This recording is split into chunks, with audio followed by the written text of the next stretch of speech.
Grace and peace to you. We continue our study of Revelation. We are now in Revelation chapter 8, and we will start at verse 1.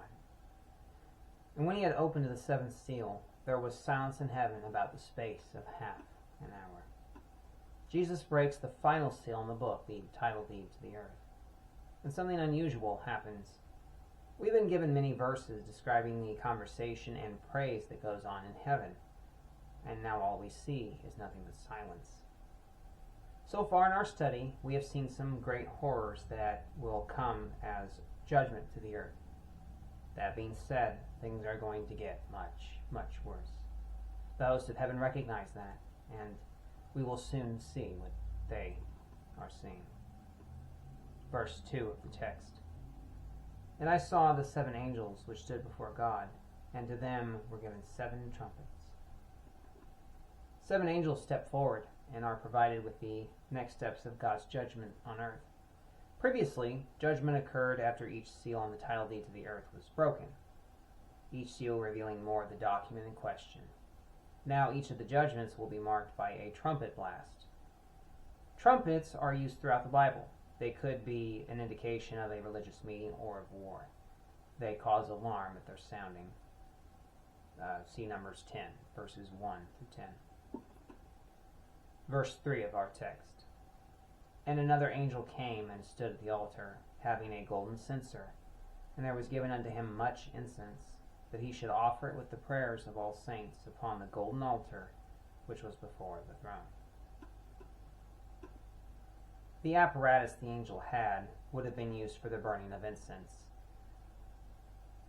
It would often contain a sweet resin that when burnt would produce a pleasant odor. Coals would be used to ignite the substance.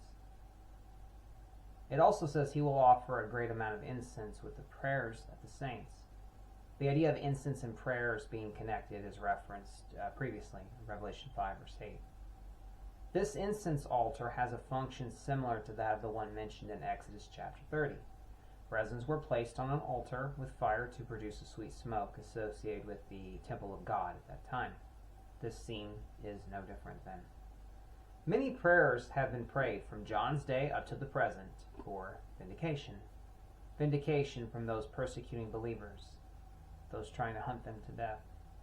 Now, these prayers for judgment are being answered. Verse 4 of the text.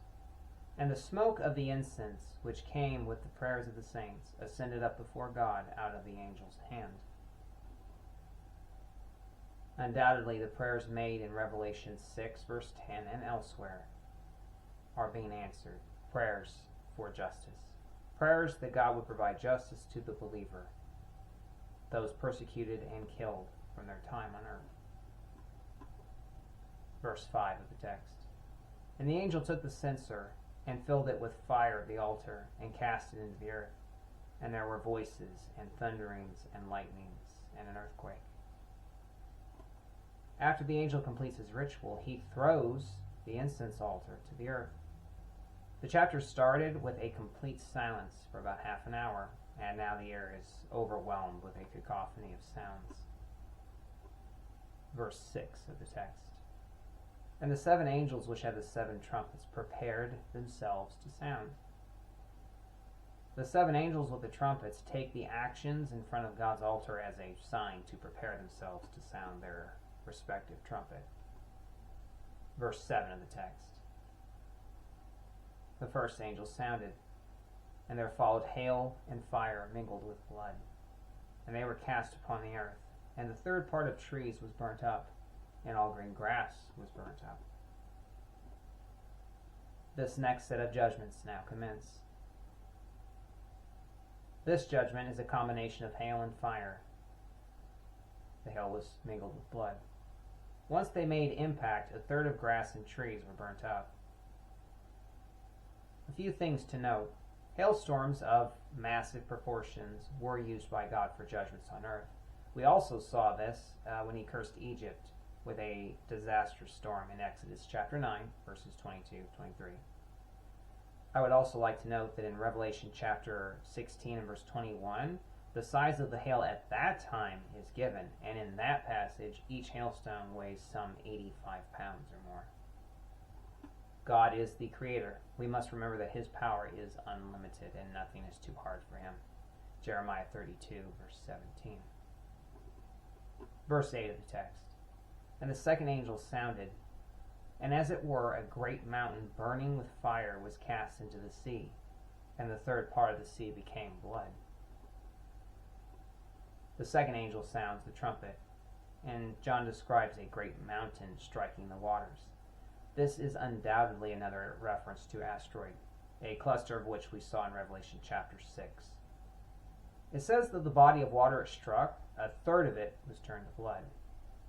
This sounds reminiscent to me of Exodus chapter 7, verses 19 and 25, where God told Moses that the waters of Egypt would become blood. I've referenced Exodus a few times now, just a reminder of those passages. The plague was among a total of 10. They were designed to force Pharaoh to let the then enslaved Israelites free. This is a similar judgment, but on a much larger scale. The next verse advises of the next stage of damage caused by it. Verse 9 of the text. And the third part of the creatures which were in the sea and had life died, and the third part of the ships were destroyed. The result of this asteroid or asteroids impact is that a third of aquatic life in that body of water dies, and a third part of the ships were destroyed. It should be noted that some sea life are extremely sensitive to changes in the water. Coral, for example, are perhaps among the most sensitive to any changes in the water. Even something quite small can affect their lifestyle. How much more when a change and impact of this size were to occur? Also, depending on the site of the asteroid and impact, it could cause a tsunami effect. That would be what would damage the ships and property in mass. And yet, this is just the beginning of sorrows. More judgments are to come.